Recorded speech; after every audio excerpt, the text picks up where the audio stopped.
Charla sobre Tomás Segovia a propósito de los 90 años de su natalicio, que fue hace 2 semanas, pero no queríamos que quedara desapercibido la obra de un poeta tan de los vuelos como los que alcanzó Tomás, ¿no?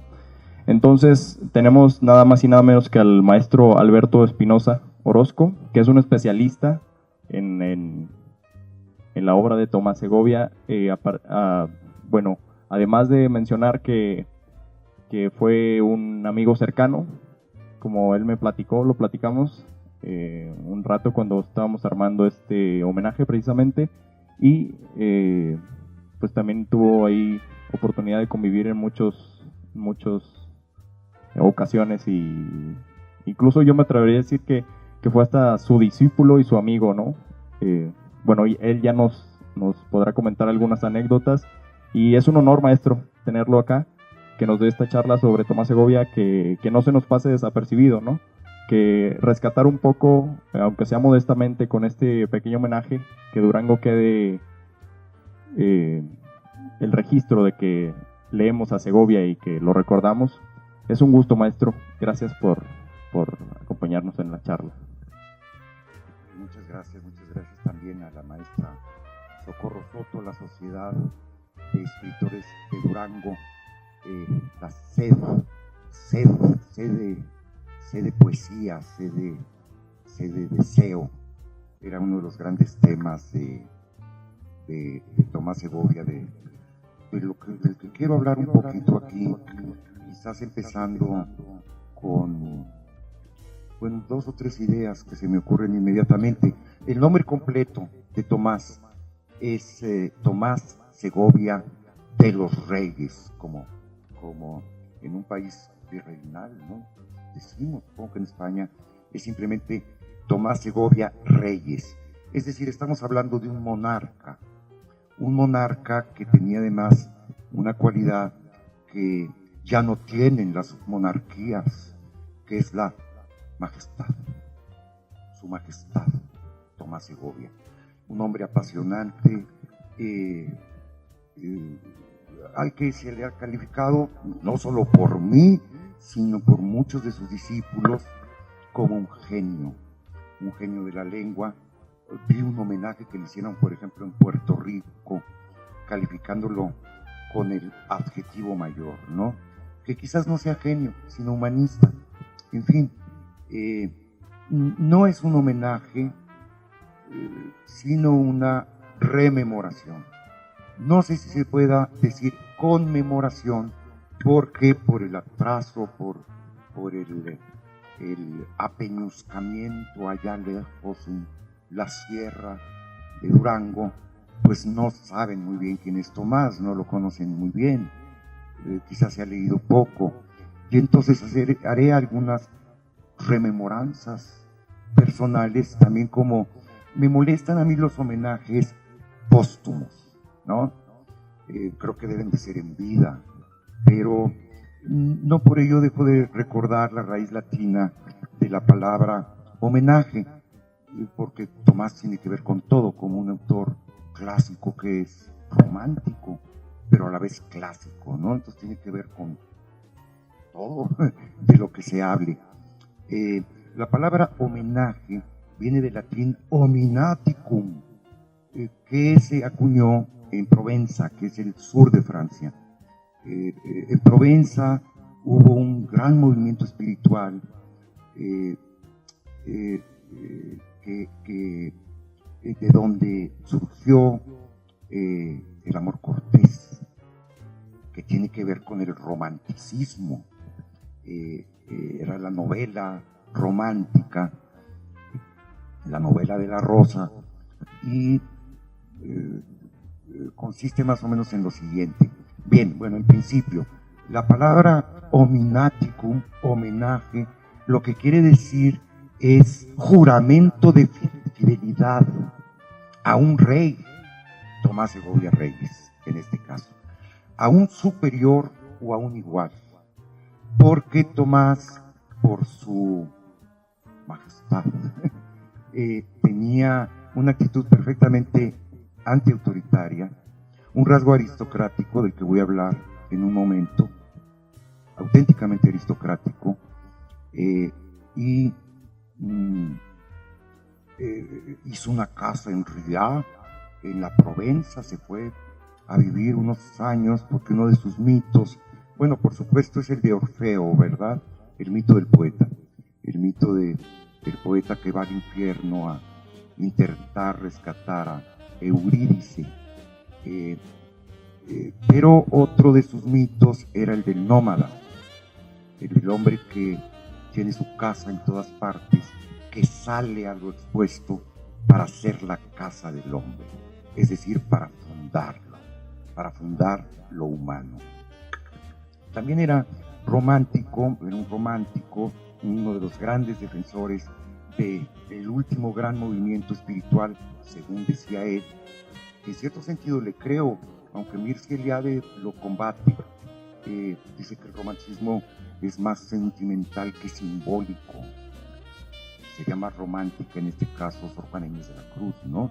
O la cultura novohispana mexicana, que se adentraron en el símbolo y en el mito a morir.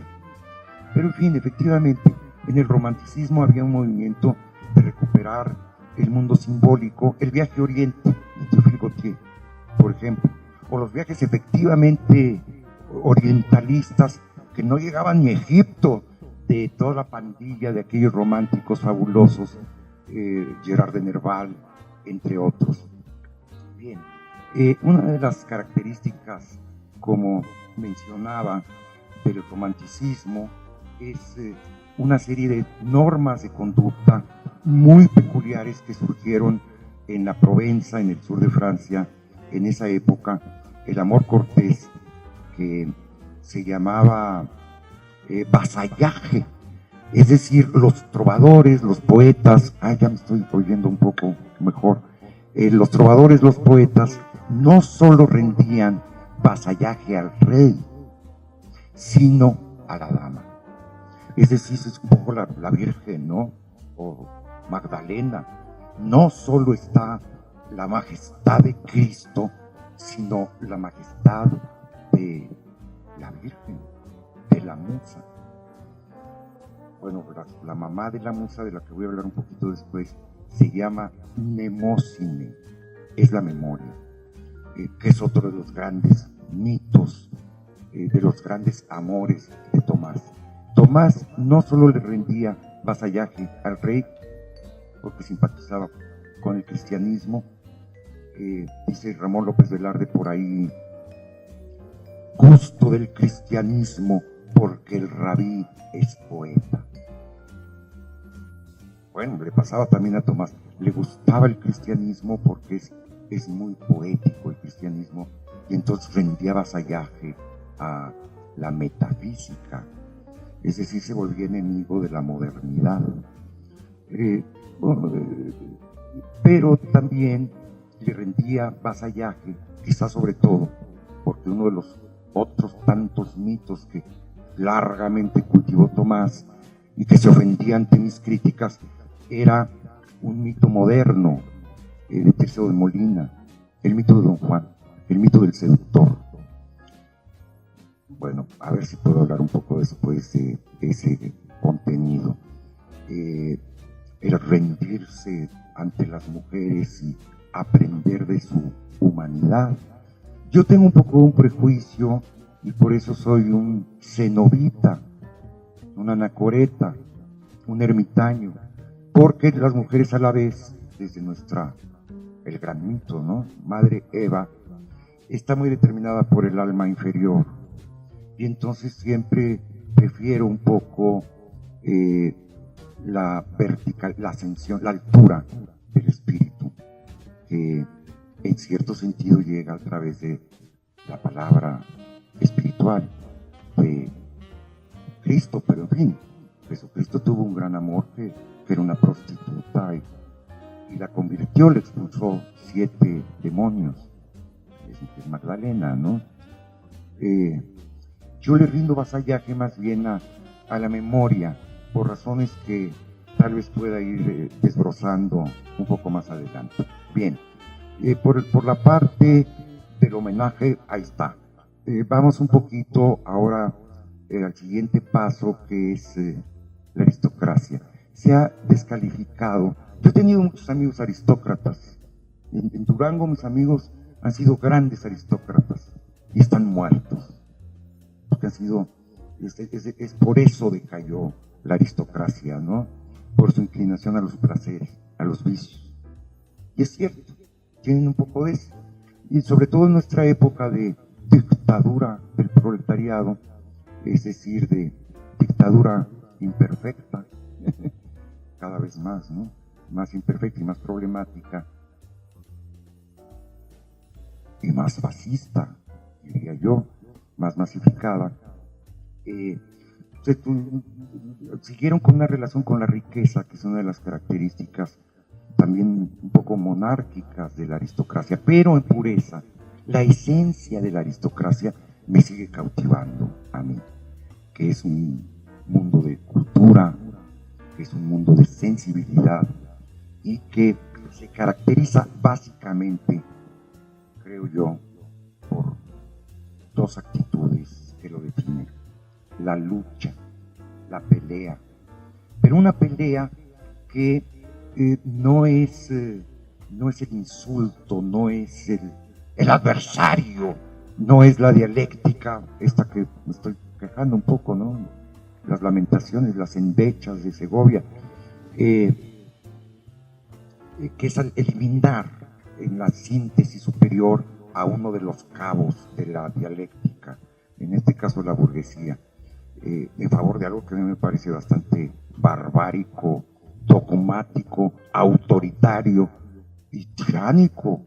Entonces, bueno, sigo teniendo una especie de fidelidad a la aristocracia por esa actitud que era muy viva en Tomás, que es luchar contra la imbecilidad, luchar contra las herejías, o otra manera de expresarlo es contra el error, estar en contra del error, simplemente despreciando al enemigo, sin necesidad de insultarlo, de tundirlo a golpes, de acusarlo de estar con el neofascismo, etc.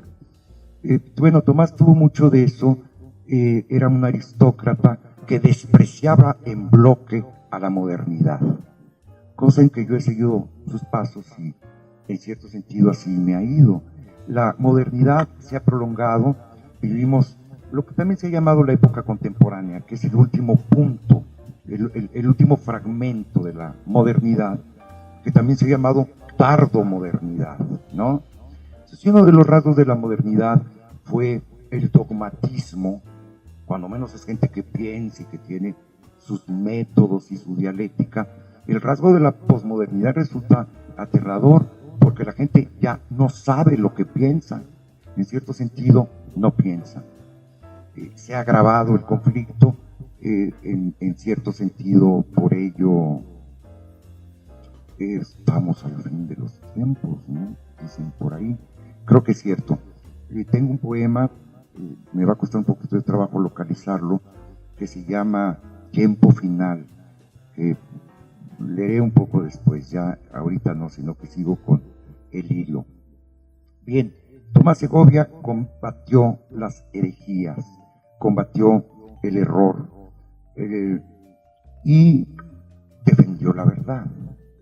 Hay una triada que es un poco también un método a partir del cual se configuran las ciencias humanas, que en parte son ciencia y en parte son arte. Su método es el método hermenéutico. Tomás, sobre todo, fue un gran hermeneuta, un gran poeta y un gran traductor. Se movía entre lenguajes, que es justamente la virtud que tiene el método hermenéutico.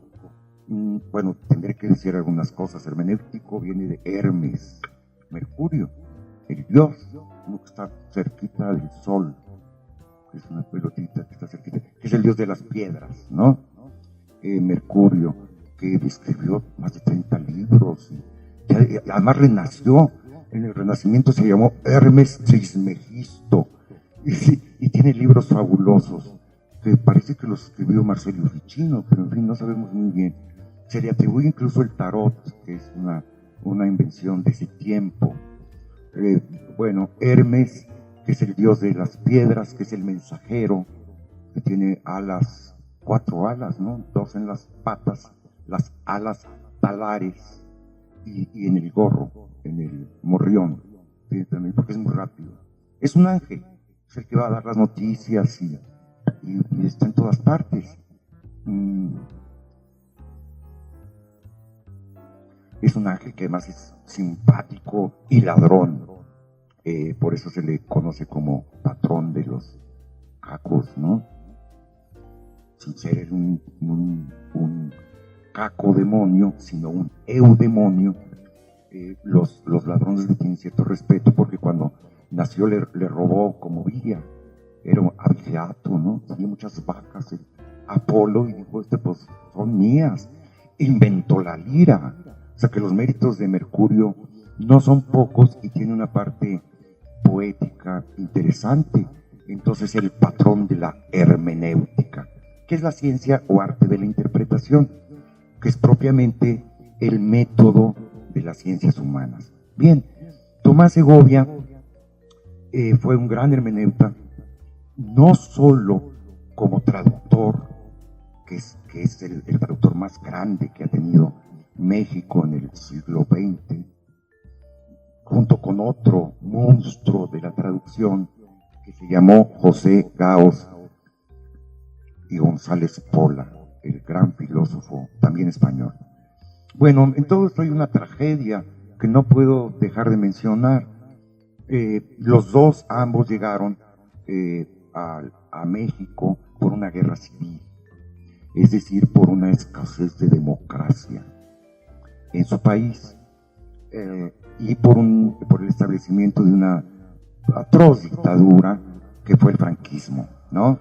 Entonces, a pesar de que Cárdenas les dio albergue, siempre vivieron como en condiciones muy difíciles y un poco relegados, que es otro de los grandes temas de la poesía de Tomás Segovia, que es el tema del exilio, justamente, y que puesto en términos humanos no es tan diferente en todos, es un tema universal, más o menos, ¿no? Hay quienes lo tomamos con más pasión y resultamos exilados, como yo y como Tomás, porque yo vivo en otro país, yo no soy de Durango, yo soy de la Ciudad de México.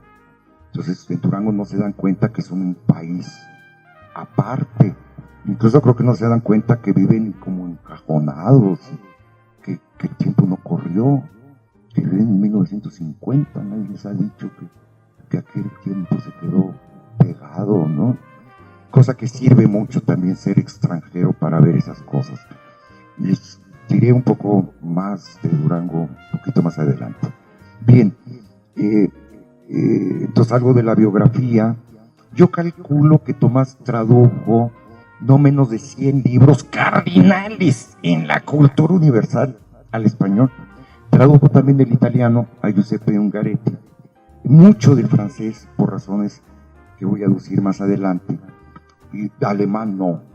Me sorprendía mucho la gran vitalidad, a todo mundo nos sorprendía mucho la gran vitalidad de Tomás, porque ya grande, como a mi edad, me decía él, quiero aprender alemán. Y bueno, yo creo que no, claro, no puedo con el alemán, ¿no? Pero esas ganas, esas ganas de vivir, esa vitalidad, era muy admirable en Tomás. Bien, bueno, el homenaje tiene como razón de ser que cumpliría 90 años, cumplió 84, murió hace 6 años, que fue una experiencia pues, muy dolorosa en lo personal para todos sus amigos, sobre todo tuvo una decadencia un poco fea, cáncer, y se vendaba las manos, y se le quebró la voz, y era un poco triste ver a un hombre tan apuesto, tan seductor, tan arrogante, porque era arrogante Tomás, con tanta postura, con tanta seducción, enfermo, en su disfraz de enfermo, se disfrazaba de enfermo. Y para mí especialmente porque no están para saberlo, pero ya que estoy aquí en el pequeño paredón, tengo que contarlo. yo soy su hijo. Y de eso me enteré un día, era yo su hijo. Bueno, yo lo sabía que yo era su hijo, pero me enteré bien a bien hasta que Tomás me lo dijo, ¿no? Pues sí, un día con un muy querido maestro mío y un gran amigo, al que admiro mucho, aunque él ya no a mí, pero ni a Tomás tampoco, porque ni modo, ¿no? La fama, así es, la izquierda, pues así es la izquierda, ni modo. Me invitó, estábamos rastreando el poeticismo, un movimiento poético donde estaban los enemigos de Tomás, pero en fin, yo no sabía en aquel entonces que era Eduardo Lizalde y toda esta pandilla aterradora de grandes poetas que yo a Lizalde lo admiraba, pero en fin, que tiene México. Y entonces me dice un día Tomás, estábamos estudiando el escribentismo y conseguía los libros vírgenes, y entonces a mí me cayó también Evodio, que dije, cuando me largue de México me voy a Durango porque han de ser todos como Evodio, que en cierto modo sí, ¿verdad? Son solidarios, maravillosos y venenosos como un escorpión. Eso también me fui enterando después, ya estando aquí en Durango, por cierto. Casi que me dice Tomás un día, Alberto, vamos a ver a un seminario, vamos a un seminario al Colmex, al Colegio de México, que como ustedes no saben, porque viven en Durango, antes fue la Casa de México en España. Se creó cuando la República Española tuvo que refugiarse en México. Su primer director fue Alfonso Reyes. Y entonces, pues ahí se pegaba Tomás, José Gaos daba clase en la Casa de España en México, que ahora es un monstruo, en una estructura que hizo Teodoro González de León, aterradora, ¿no? Porque te disminuye, o sea, lo importante ahí es la institución. Es bellísimo el edificio, pero uno acaba hecho un cuyo, vas platicando y se siente uno bastante pequeñito. Bueno, el Colegio de México. Tomás Segovia, aunque ahorita reconstruyo su biografía un poco, trabajó ahí de 1970 o 74, creo que oficialmente hasta 74, y se jubiló 10 años después, en 1984, sobre lo que volveré. Y entonces llegamos al seminario de Mi Ronco Pecho, donde justamente Tomás estaba leyendo una conferencia sobre el mito. No recuerdo ahora exactamente su título, Poesía y mito, en Gilberto Owen. Gilberto Owen es un poeta vecino de ustedes, de Sonora. Tomás mismo se casó con una sonorense, Inés Arredondo, una gran cuentista de Sonora.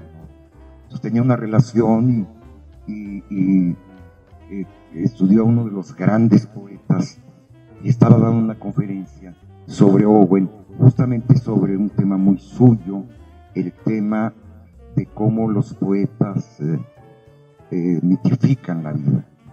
Eso está presente en un poema fabuloso, en varios de Octavio Paz, Piedra de Sol, por ejemplo. Te llamas Eurídice, Laura, Eugenia, y empieza a sacarte una serie de mujeres míticas, ¿no?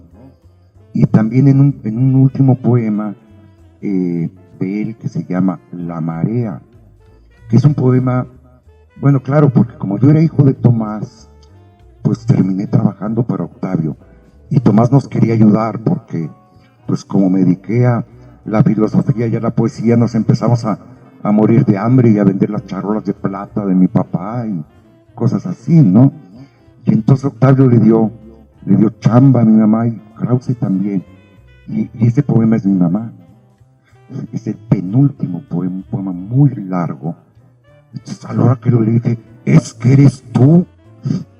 Y entonces, pues claro, todo eso fue en mi contra, porque como mi mamá era la secretaria de Octavio y era la que lo cuidaba de las dos gorgonas que lo acosaban, que era Mary Jo y, y la primera esposa de Octavio, Elena Garro, pues mi mamá tenía que defender, y supongo que Octavio pues era un hombre moderno, mi mamá no tenía la menor idea de lo que era un poeta moderno, yo estaba en pánico, por supuesto, y mi mamá enmudeció durante muchos años.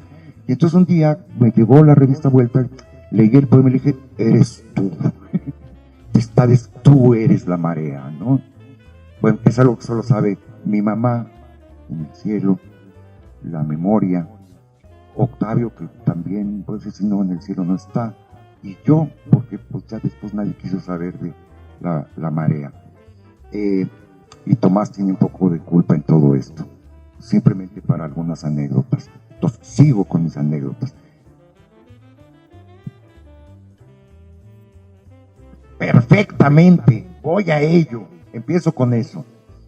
Yo estudié en la UAM muy cerca, no me di cuenta, pero tenía muy poco tiempo de crearse, la Universidad Autónoma Metropolitana, Casa Abierta al Tiempo se llamaba, ¿no? Pero yo no me di cuenta que era de verdad. Yo fui el tercer egresado en filosofía de toda la facultad, entonces era fabuloso porque teníamos 20 maestros para 6 alumnos, y yo fui el tercero que egresé de filosofía, y entonces desde que entré a la universidad empecé a buscar al poeta, me olió a poeta, ¿no? Y entonces conocí a los más famosos, a Lizalde, a Arichis, de los vivos, a Marco Antonio Montes de Oca, pero de Tomás no sabía, había leído un poco, pero no, es que no era famoso, Tomás estaba ya relegado. Y un día estaba yo, que un poeta viene a darnos un curso. Y de repente vi un hombre con un morral igualito a este, pero con una especie de tela, como con una especie de tela de pescador, con una gran sonrisa, que es uno de los datos más altos de Tomás, porque podía ser una plañidera, ¿no? Es decir, el que sube muy alto puede caer muy bajo. Yo le conocí momentos sumamente oscuros, era intratable Octavio cuando entraba en depresión, pero en general le gustaban mucho los jóvenes, le gustaba mucho, se alimentaba de enseñar, de enseñar a pensar, y un poco que lo admiráramos, ¿no? Cosa que le salía muy bien, era, como repito, Tomás, un gran seductor. Y subió las escaleras y dije, este es, sonriendo de una forma muy seductora, muy, en cierto sentido, un poco irónico, y de una gran plenitud, ¿no? Un hombre en una gran plenitud. Era un poco como ese que tenía las narices muy largas, que también era un Don Juan, con un poco las narices torcidas, una gente muy varonil y muy seductor, muy abierto, un hombre muy abierto. Y después fui descubriendo que de una cultura gigantesca, una cultura, en fin, ahí me di cuenta que de algo, Tomás enseñaba siempre de alguna manera, que hay cosas insuperables, que más vale no envidiar, ¿no? Que es un poco también un problema teológico, que se llama la adoración. Es gente que uno admira tanto que más vale es adorarlos, porque son de otra dimensión, están en otro plano, y que tienen algo francamente divino, tienen una comunicación con el espíritu, es decir, con la especie humana como tal, que muy pocas gentes, bueno, que ninguna gente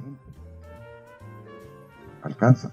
Algunas cuantas personas alcanzan, es decir, a poder expresar una comunicación a un nivel universal, ¿no? Esto era muy sorprendente de Tomás. Y retomo la anécdota anterior, esto es también como por vanidad de mi parte, pero en fin, fuimos al Colegio de México a un seminario que Tomás titulaba Seminario de mi ronco pecho, y estaba hablando de un poeta, pues, en fin, muy importante del grupo de contemporáneos. Tomás, no Tomás, sino Durango no tiene un gran poeta. pero está flanqueado por dos grandes poetas. Por un lado, Gilberto Owen, del grupo de contemporáneos, es decir, José Grostiza, Villaurrutia, Pellicer, Cuesta, Novo no, pero bueno, estaba también ahí Novo, pero no fue un gran poeta, y tampoco fue buena persona. Me acuerdo una anécdota de Octavio que decía: ¿se puede ser mala persona y un gran artista? Claro que se puede, ahí está Siqueiros, no hay duda, ¿no? Y de pasadita Rivera y Salvador Novo, por supuesto, nadie lo ignora. El caso es que fuimos al seminario del Ronco Pecho, estaba dando una conferencia Tomás sobre Gilberto Owen. Y entonces es como un movimiento recíproco, tratar al mito, hacer de la propia vida un mito y tratar al mito como la propia vida. ¿Qué soy yo? Pues Quetzalcóatl, o hijo de Quetzalcóatl, porque hay ciertas estructuras que se prestan a ese contenido. Por ejemplo, Octavio era como Goethe, ¿no? Y admiraba mucho a Hölderlin, de que quiero leer un poema un poquito más tarde. Me estoy yendo por las ramas, pero vamos poquito a poco. Y entonces, terminando la plática, estaba otro gran lingüista argentino, Noé Guitric, oyéndola junto con Evodio Escalante y yo, y era tan amable Tomás, y se para saludándonos, y nos presenta con Noé Guitric, y le dice: es el crítico de la literatura Evodio Escalante, mi sobrino. Y se vuelve y dice: el filósofo de la UAM, Alberto Espinosa, mi hijo. Claro, me quedé yo de a 6, muy agradecido, muy sorprendido. Y sí, estaba yo muy cerca de Tomás en ese entonces. Bueno, ya me fui muy lejos, entonces vamos otra vez un poco de regreso. Bueno, Tomás fue el segundo. Vamos un poco a la biografía, pues ya fue mucho de anécdota. Vamos a la biografía para que situemos un poco mejor a Tomás, ¿no? Entonces, bueno, queda un poco ya despejado que era un rey en su claro palacio de paz que edificaba en lentas horas, sin motivo y sin más sueño, anagnórisis, ¿no? Era un rey, y a la vez era una especie, no un vagabundo. El nómada no es un vagabundo, es un hombre que está haciendo el suelo de las humanidades, como intentaré expresar un poco después. Y entonces, pues yo le guardo una especie como de juramento de fidelidad a Tomás, y por lo mismo, por esa fidelidad que le tengo que empujar otra anécdota para poder seguir adelante. Me regalaron un perro muy chistoso, que me pareció muy humano, el perro más humano que he visto en mi vida. Dice Tomás por ahí en un verso: los perros melancólicos. El perro está buscando dueño. No hay nada más triste que un perro sin dueño. Bueno, este perro no tenía dueño, y es un rasgo que en cierto sentido los caracteriza, y de ahí su fidelidad, ¿no? Y también su alegría. Es un poco una característica que tienen los poetas. De tan melancólicos que son, pueden ser los más alegres y mover el rabo de alegría porque voló la palomilla, ¿no? Bueno, entonces, en homenaje, en juramento de fidelidad y lealtad a un rey, a un superior y a un amigo, pues claro, le puse a mi perro Tomás. Mi perro se llama Tomás por Tomás Segovia, claro. Y bien, entonces, algunos cuantos datos biográficos sobre Tomás. Tomás estaría cumpliendo 90 años, pero murió hace 6. Nació el 21 de marzo de 1927, es decir, era 13 años más joven que Octavio Paz, cosa que en cierto sentido causó que Octavio no hubiera sido su maestro, sino como una especie de hermano mayor, ¿no? Una vez que le fui a reclamar a Octavio ciertas, que había ninguneado a Tomás, ¿no? Estaba yo en un plan un poco de revancha. Octavio presentaba su último libro, Árbol Adentro, su último libro de poesía, que se llamó Árbol Adentro. Entonces le hice yo algunos reproches a Octavio, y con esto estoy despachando, como se ve, casi todas las anécdotas. Y fue lo que le dije a Octavio. Le dije, usted es mi tío, pero mi papá es Tomás Segovia. Y la reacción de Octavio fue muy espectacular, porque se ofendió, agarró a Mary Jo del brazo, a Guillermo Sheridan, a Fabián Bradú, a Christopher Domínguez y a Juan José Arreola, y se salieron de la librería francesa, y detrás de ellos salió todo el público. Me quedé yo con mi ex esposa y con Ignacio Manrique, emborrachándonos felices de la vida, porque aquellos impíos se habían salido. Bueno, claro, esas cosas se pagan, ¿no? Después, ni modo. Y por un intento que yo tenía de reivindicar a Tomás, pero como comento, no podía ser el papá de Tomás, porque Tomás es del 27 y Octavio de 14, de 1914, Revueltas también, y Juan Rulfo del 17, es decir, estamos celebrando los 100 años del nacimiento de Juan Rulfo y los 90 años de nacimiento de Tomás Segovia. Es decir, ¿cuántos años mayor era Rulfo que Segovia? Si Rulfo era de 1917, 10 años, exactamente 10 años, claro, exactamente 10 años.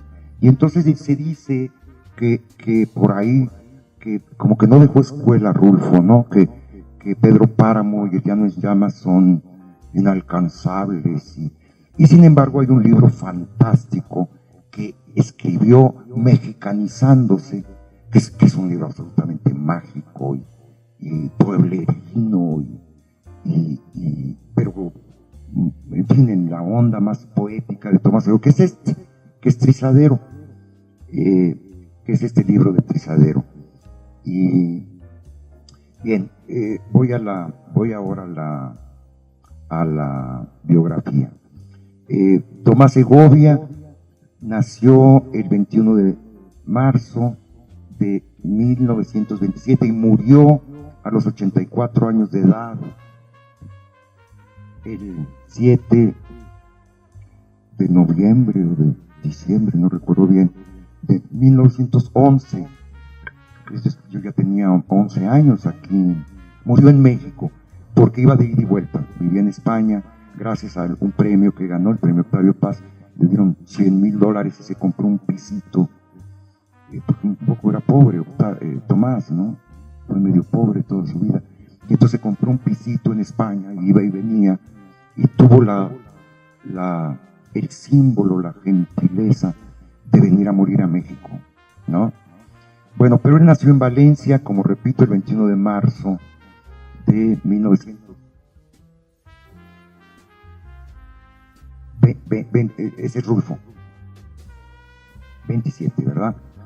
Yo, que he nacido en Valencia y que estoy leyendo Homero, confieso a toda conciencia que el mar es siempre el primero y el último origen del arte. El mar se pone violeta. Sigue, ¿no? Es un poema de Tomás. Yo, que he nacido en Valencia y que estoy leyendo a Homero, les digo en toda conciencia que el mar es siempre el primero y el último origen del arte. Supongo que por el líquido amniótico, por el origen, ¿no? Porque es como el sueño, estar allá adentro, sin el horror de haber nacido. Entonces el arte va al origen. Pues, supongo que es por eso, ¿no?, que lo dice el mar. Bien, estudió en el liceo francés, o sea que desde muy joven aprendió la lengua francesa. El papá era doctor, y un doctor de prestigio, era el doctor de la Plaza de Toros de Madrid. Él nació en Valencia por un accidente con una madre sevillana, a la que por supuesto en ese momento no pudo dejar sola. Cuando él nació la tuvo que acompañar, ¿verdad? Sevillana la mamá. Murió en circunstancias que no sé muy bien. Algunos poemas de Tomás como que indican que la mataron, ¿no? Porque veo un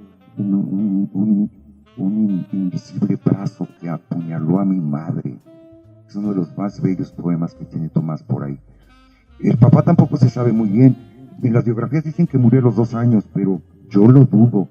Era médico, escribió 5 libros de medicina, era un hombre de prestigio, y cuando tiene 9 años, Tomás, en 1936, y José Gaos, el rector de la Universidad de Madrid, José Gaos, están en el socialismo. El papá de Tomás era socialista, era el número 6, tenía el cartel número 6 de los socialistas en España. Entonces, bueno, siempre fue un poco de izquierda Tomás, ¿no? Es decir, un republicano, que es lo que ahora tenemos problemas con la izquierda, porque no aceptan el republicanismo, que es como decir, no aceptan la democracia. Esto complicó mucho la vida de Tomás, porque defender la república es defender la democracia, que es lo que ha estado en riesgo y un poco a la baja desde hace tiempo, porque la izquierda le entró al cochupo. El problema de la izquierda es que sí se integra en la pluralidad de México, pero la corrompen para integrarse, ¿no? Y entonces la dictadura perfecta, la dicta blanda, se convirtió en una dictadura imperfecta, autoritaria y monstruosa, y bueno, en esas andamos. Estudió después, no estudió, lo mandan a Francia, a un campo de concentración, pero de buenas familias, donde más o menos tenían cuidados a los niños, no los fueran a matar en Guernica los aviones nazis, pero sí le tocó a Tomás ver lo que eran los campos de concentración, y de ahí lo despacharon a Marruecos, donde tuvo un acta de nacimiento. Es un hombre un poco raro, mítico, porque nació 3 veces, una vez en Valencia, después en Marruecos, en Casablanca. A mí lo que más me gusta aquí en Durango es ir a Casablanca, porque me acuerdo de Tomás, ¿no?, que nació la segunda, y la tercera vez nació en México, porque se nacionalizó mexicano. Entonces, claro, le hacían muchos reconocimientos, que es la gran palabra de Tomás, anagnórisis, que es cuando 2 personajes trágicos se reconocen, uno como Ifigenia y Orestes. Entran los ojos en los ojos, andan tentándose las manos con las manos, y en la arena la huella de la hermana acomoda la huella del hermano. Bueno, ese es de Alfonso Reyes, es la última tragedia griega, se escribió en México, le escribió Alfonso Reyes, se llama Ifigenia Cruel. 20 siglos después, pero en fin, no vale. Esa es la anagnórisis, el momento de la admisión o el reconocimiento, que es un eje central. Como espero y me den oportunidad de avanzar un poquito después en ese contenido, en la poética de Tomás Segovia. Bien, de Marruecos se va a Nueva York, y de Nueva York llega en un barco a Veracruz a los 13 años. Entonces todo ese peregrinaje duró 4 años. Llegó en 1940 llegó y tenía 13 años. Mientras José Gaos iba con el gran filósofo, ¿no?, el gran discípulo de Ortega y Gasset, tenía 36 años, porque José Gaos iba con él nació en 1900, o sea, poquito después que Silvestre Revueltas, iba con el siglo. Y yo estudié a los dos, yo como filósofo me formé con José Gauss, entonces pues estoy agradecidísimo con la madre patria, porque ese exilio fertilizó la intelectualidad en México, que en algunos aspectos, en cierto modo, la filosofía estaba muy atrasado, y metió una nota, Tomás, a la poesía que no tendríamos sin él. Ya en México fue discípulo de un poeta que me parece que es una maravilla, un poco surrealista, muy amigo de García Lorca, de Picasso, de García Lorca, de Picasso, de Salvador Dalí, Emilio Prados, que era una especie de Sócrates. Bueno, Tomás Segovia sé que era una especie de Sócrates. Yo pienso más bien que era una especie de sofista. José Gauss se quejaba mucho, miren cómo tratan a Emilio Prados, casi como Espinosa en Durango, ¿no? No le dan chance de hablar ni puede dar clases. Y entonces se volvió pobre. Hay una idea preciosa de Tomás Segovia que dice, la pobreza hay que conquistarla. O sea, realmente es muy antimoderno, ¿no? Lo que ahora Evodio y todo el mundo dice, lo que hay que conquistar es el SNI. Hay que conquistar la academia, hay que conquistar, que es una forma del cochupo, sinceramente. Ganan una fortuna los académicos y esto tiene consecuencias. Ahí les va una. No suelto al alacrán de mi querido amigo Evodio Escalante Betancourt. Un día estábamos en un café en Gandhi, no me acuerdo dónde, y dice, llegó Vlad y no me acuerdo quién, dice, Alberto Espinosa, al que le gusta mucho un poeta que se llama Tomás Segovia. Y dije, bueno, esto sí no se perdona, ¿no?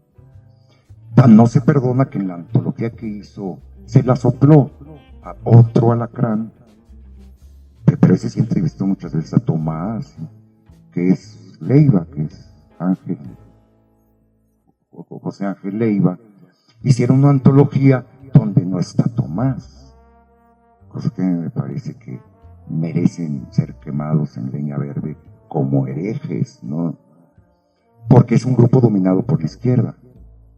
La otra, como todo el mundo sabe, y no deberían de saber, pero en fin, ya lo saben, ya se los dije. Y son esas mafias, pero ¿qué se puede hacer? Es el ninguneo. Y entonces a Tomás, pues al principio no le fue tan mal, porque además era seductor. Otro de los como mitos de Tomás es que escribía con ruido, le gustaba escribir en los cafés. Entonces iba al Duca de se acostaba con señoras ricas. Eso fue después, ¿no? Primero se casó con Inés Arredondo. Muy joven, estudió en la Facultad de Filosofía y Letras y le pasó algo más o menos idéntico a mí, porque se metió a estudiar filosofía, porque lo que le interesaba era la verdad. Y la verdad hay que estudiarla con filósofos. Y en cambio la poesía la va haciendo uno, como Cristian y Luis, los pintores, ¿no? Que siempre la academia choca un poco con la creación. Y la poesía uno está buscando un guía, un maestro. Pero eran tan malos, eran funestos los maestros de filosofía, salvo Gauss, que se cambió a letras. A mí me pasó algo muy parecido. Yo quería ser poeta de joven. Y claro que no me metí a estudiar letras, me metí a estudiar filosofía, porque me interesaba la verdad, ¿no? Lo demás, pues más o menos lo va agarrando uno al vuelo. Eso más o menos a los 20 años no terminó la carrera de filosofía, sino que agarró su primera chamba, fue de mecanógrafa, y de mecanógrafa de Ramón Xirau, otro poeta más o menos de su edad. Entonces le dio chamba a Ramón Xirau, era la mecanógrafa, y haciendo labores de traducción. Trabajó para el cine con Jorge Ibargüengoitia, que lo detestaba porque Tomás era un francés, su cultura era muy sofisticada, un poco francesa, y el otro era un pelado de Guanajuato, ¿verdad? Y un irónico, que entonces no soportaba al sofisticado, al exquisito de Tomás, cosa que lamentaba después mucho él mismo. Octavio los reunió a los jóvenes, le pasaba lo que al pobre de Espinosa, que nadie lo pelaba, que no pegaba su chicle con la élite de la cultura, en este caso regional, pero en aquel caso era nacional. Nadie pelaba al exilado. Y bueno, Tomás se sentía mal y se perturbaba y se creó la Revista Mexicana de Literatura, que fue toda una época. El primer director fue Carlos Fuentes, pero comprometió la revista, ya no tenía cómo pagarla, y entonces se dio cuenta que el que hacía la talacha era Tomás y se la dio. El administrador era un señor listísimo que venía de Monterrey, que era listísimo, ¿no? Y entonces echó la revista por un genio de las finanzas, un ingeniero industrial. Entonces lo contrataron y sacó la revista adelante. Y entonces Tomás escribió felicitando que la revista había podido salir adelante porque las colaboraciones de Cortázar y de Borges y de Juan García Ponce y de su amiga Inés Arredondo, y mentira, ¿no? Era gracias a que había metido un genio ahí que se llamaba Gabriel Said. Y entonces Gabriel Said nunca se lo perdonó. Tomás Segovia no sabía varias cosas. En principio no sabía que era poeta, y tampoco sabía que era el dueño de Clio y de un buen pedazo de Televisa, porque no había sucedido, pues era anacrónico, no lo podía saber, ¿no? Eso pasó después, eso pasó en mi época, pero sí determinó algunas cosas. Por ejemplo, que Tomás, siendo de la junta de redacción de Vuelta, a lo que en un momento voy, no publicara en Vuelta.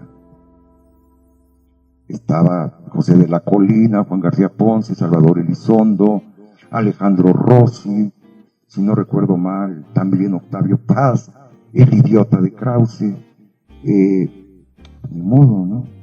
Y se la robó Krause, se la robó porque la persona que más admira en este mundo es a Gabriel Said. Y bueno, entonces yo entré a Vuelta y esa es otra historia. Después, claro, el clima me pareció espantoso hasta que le hice una grosería a Octavio y se acabó todo.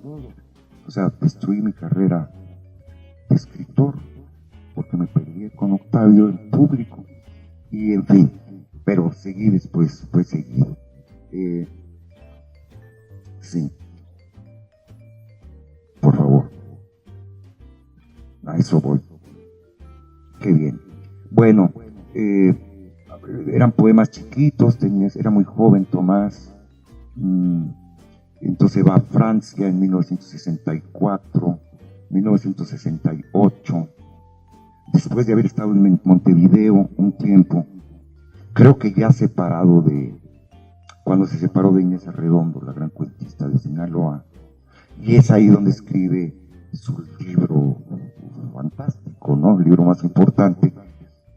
Poemas largos tiene muchos, Tomás, muchos, pero ese es de los más largos. Tiene 2 poemas muy largos, solo comparables con Piedra de Sol, La Marea de Octavio Paz y El Primero Sueño de Sor Juana, Simba del Varado de Owen y Muerte sin fin de José Grostiza. Son los poemas más largos, de más aliento de la lengua en México. Y Tomás tiene varios metidos ahí. A mí me gustan más cantatas solas, porque es como muy psicoanalítico Anagnórisis. Lo escribe en 66, 68, regresa a México, abandona la Revista Mexicana de Literatura, regresa a México y se incorpora como secretario de redacción de una revista que fue legendaria, Plural, como dicen por ahí, el primer Plural, porque hubo 2. El segundo Plural era deleznable, ¿no? Les dieron un golpe pavoroso a Octavio y su gente, porque estaban promoviendo la democracia. Y entonces uno de los discípulos espartaquistas, que eran 2, bueno, eran 3, José Revueltas, del durangueño José Revueltas, que lo corrieron del Partido Comunista a José Revueltas, dieron un golpe y se robaron Plural, e hicieron una porquería de esa revista, y no pienso decir una coma más, sin un punto y aparte. No revelo las identidades de estos personajes, porque son tres poetas que son los que dominan ahora la cultura en México. Entonces estuvo en Plural, y al poco tiempo se funda Vuelta, con la determinación que ya expliqué. Dime. Bueno, sí, claro. Octavio reaccionó muy al final y lo corrió a Enrique Krause como subdirector de la revista. Estamos sobre el tiempo y no he empezado. Estoy con las anécdotas todavía. Qué bien. Bueno, entonces termino con la biografía muy rápidamente. Entonces, bueno, tengo así un poco fragmentario, que es una de las consecuencias. Hablaba yo con Cristian de Jesús Castro del tiempo, ¿no? Lo va uno destruyendo, le pierde un dedo, se te pamuela la nariz y se te arruina una tripa, una tubería. A mí lo que me ha sucedido es un poco que me fragmento, entonces soy un poco, tengo que acomodar las cosas. Bueno, el gran maestro de Tomás fue Juan Ramón Jiménez, que fue maestro a la vez de su maestro de carne y hueso, que fue Emilio Prados. Este cuerpo que Dios me dio para enseñarme a andar por el olvido, no sé ni de quién es.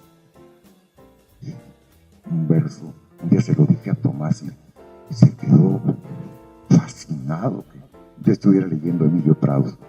Este cuerpo que Dios me ha dado para enseñarme a andar por el olvido, no sé ni de quién es. Es una cosa que va pasando con la edad, ¿no? Ni modo.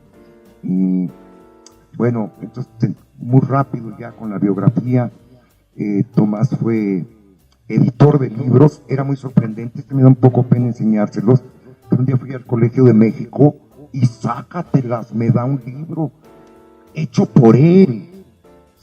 Tomás, porque su papá desde muy chico se preocupó de que aprendieran un oficio, y entonces aprendió el oficio de encuadernador, y era grabador.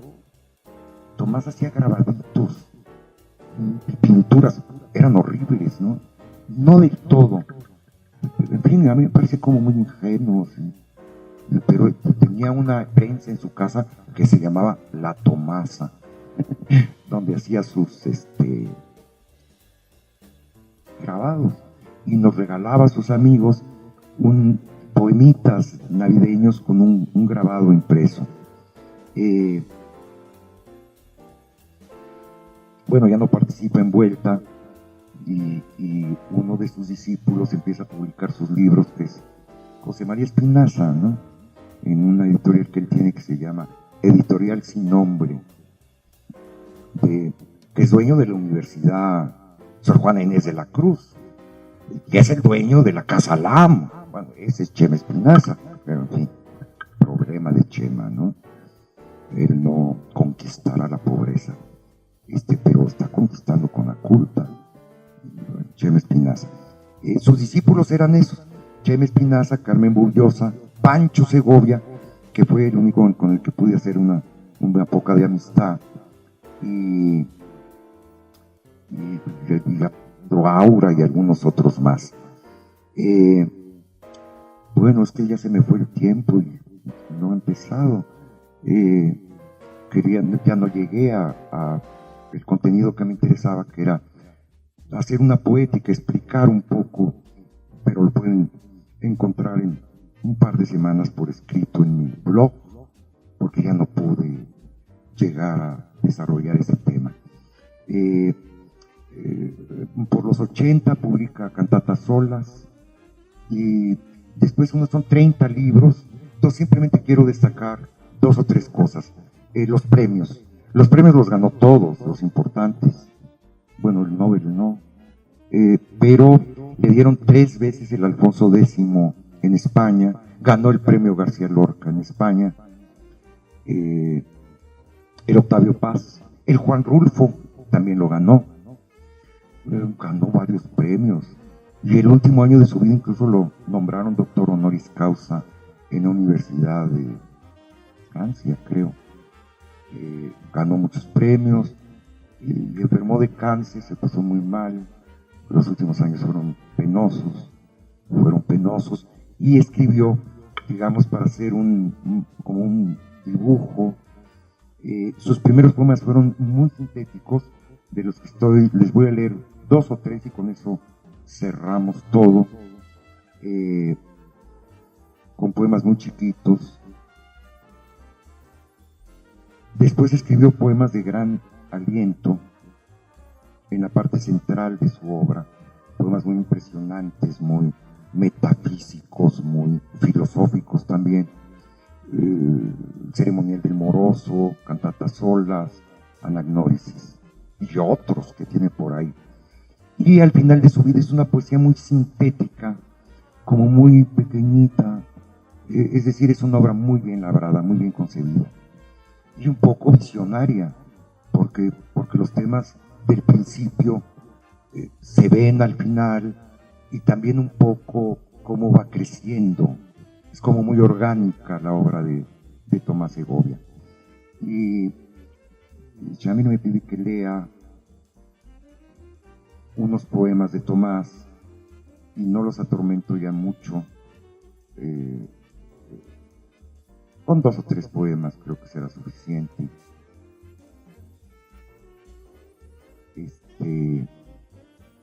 Porque pues me quedé a la mitad, ¿no? Ni modo. Quería yo platicar un poco de la poesía, pero no puedo menos que mencionar, es un poeta de la naturaleza y erótico. Son muy famosos sus sonetos votivos, que es muy crudo, ¿no? Habla de las señoras encueradas, del sexo, en rigurosísimos sonetos. Y eso tiene utilidad porque es como un arte de la vida. Los jóvenes nos ayudaba a seducir a nuestras novias y a quitarnos un poco el puritanismo. Tiene un poema muy famoso que ya no tengo paciencia ni ustedes para escuchar, que se llama Besos. Mis besos lloverán sobre tu boca oceánica, primero a uno, como un caudal, besos pesados como la plastilina, que es un poema fabuloso, que es tal vez el más famoso de Tomás, y sus sonetos votivos. También es un poeta de la naturaleza, igual que en Octavio Paz aparecen muchos árboles. Se puede decir que es un poeta de la altura. Te quiero tan alto, ¿por qué te quiero? La poesía le habla, ¿no? Sí, ¿por qué te quiero tan alto? Que es una cosa que a mí me maravilla. Espero yo encontrarlo sobre la extrañeza del cielo. Volteamos poco a ver el cielo. Me parece muy poético, Tomás, en parte por eso.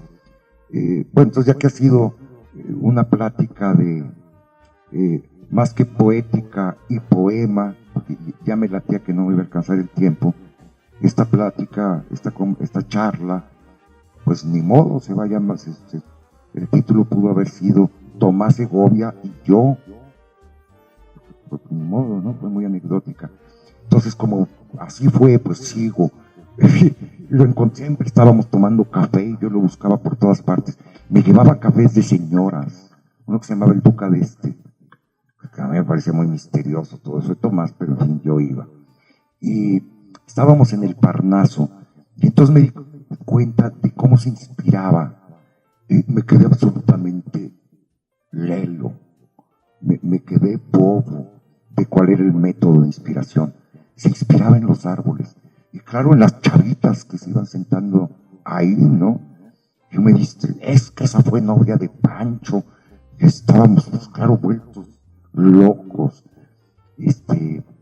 como los melancólicos perros, ¿no? Se nos movía el rabo de alegría de ver aquellas bellezas en Coyoacán. Y porque era muy erótico Tomás, pero se inspiraba y entonces respiraba.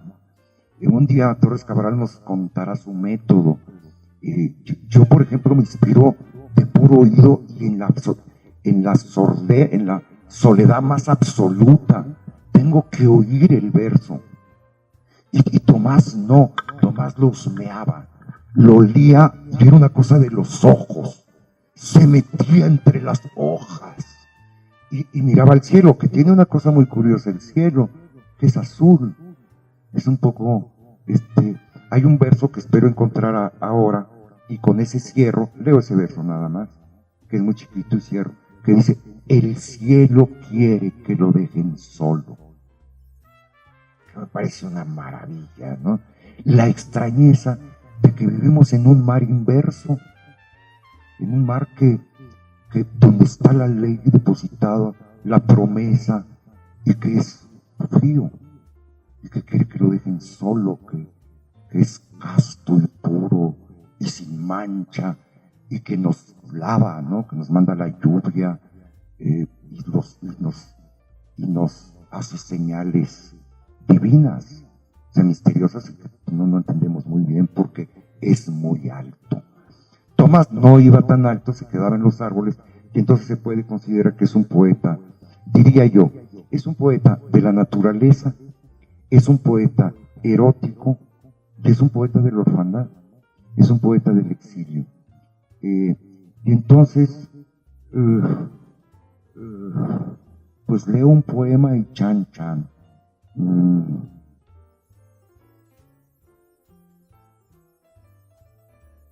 Bueno, leo dos. Ya que han tenido la gentileza de aguantarme, pues digo que resultó bastante impreciso, pero pues brinda un poco una idea del personaje, de su hijo, de un discípulo suyo.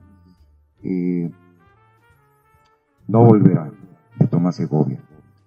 No volverá como el calor que el pan exhala, esta mitad ya de mi vida. No volverá a entibiarme aquella sangre que ya corrió, inhábil como un niño. Tu jaula mal cerrada sus pájaros dispersa, al viento van tus días despedazados aleteos. Lo que ha sido tu vida sobre la tierra ahora tiene menos peso que la huella de un beso posado en una frente, como una palabra menos aún que un beso. ¿Y a quién se la darás? ¿A quién le confiarás que amaste, odiaste, tuviste un día el tiempo entre tus brazos? El nombre del pasado no quiere decir nada si no es para los labios que lo dicen. Claro, estoy hablando del pasado, resulta que pues, para ustedes no quiere decir nada, ¿no? Buscarás en el peso del silencio lo que el presente duramente trenza, y para tener algo entre las manos no dirás he vivido, no hablarás esas sílabas que conmueven tan furtivamente el aire. 2. Y con esto cerramos. Bueno, pues tienen que ser 3, ¿no? Porque 2 soy dialéctico a fin de cuentas, entonces tienen que ser 3. Son chicos.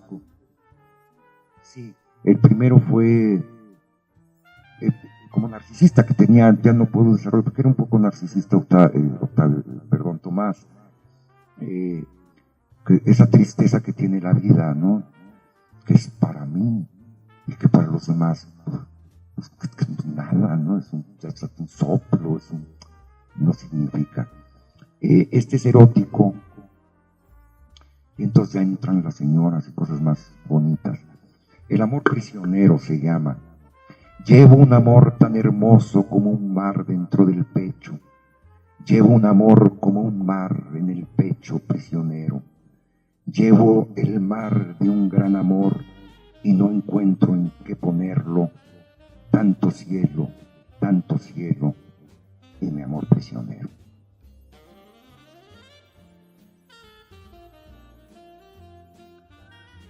Y hay un verso que quiero leerles, que es también muy pequeño, y que no es que es otro, es uno de los finales.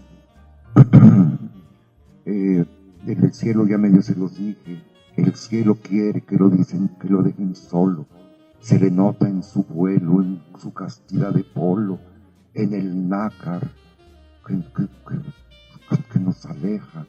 Este es uno de los últimos porque tiene una sección de poemas que le llaman endechas, que son lamentaciones, berrinches, verdaderamente berrinches, ¿no? Por la estulticia de nuestra época. Y entonces eso se le tomó muy mal a Tomás, que era muy aprensivo, pero también tenía el otro aspecto de conformarse, que es una actitud como la de Tomás, mi perro, ¿no? Que a pesar de que son muy melancólicos los poetas, con que vuela una palomilla, mueven el rabo y son felices. Hay un poema que ya no nos da tiempo, pero Perro de Luz, se llama Perro de Luz, sobre la primavera, que toca un poco este tema. Y entonces cerramos con este verso que se llama Se está metiendo el sol, y que es de los últimos. Se está metiendo el sol por todas las ventanas, inundándolo todo de un gran vigor sin cuerpo. La casa gana peso, está pesando ahora en todo su presente, y sin embargo flota entera en la densa marea luminosa. Y ahora que me acuerdo en qué estábamos pensando antes de que empezara esta deslumbradora desmemoria, ha entrado el sol por todas partes, y ahora no me acuerdo ya si tenía algo que reprocharle a la vida. Muchas gracias. Bueno, pues muchas gracias, maestro. De verdad que voces como la del maestro Espinosa son muy valiosas de rescatarse. Nadie más en Durango, me atrevo a decirlo, nos podría dar este testimonio tan de viva voz acerca de un poeta de los altos vuelos como lo fue Tomás. Nadie más aquí en esta cápsula del tiempo que es Durango, a lo mejor podría reavivar esa imagen, esa efigie del poeta Tomás, ¿verdad? Muchas gracias, maestro. Gracias. Gracias a todos. Continuamos con el encuentro de escritores. Los esperamos con actividades aquí en el museo a partir de las 5 en adelante. Gracias.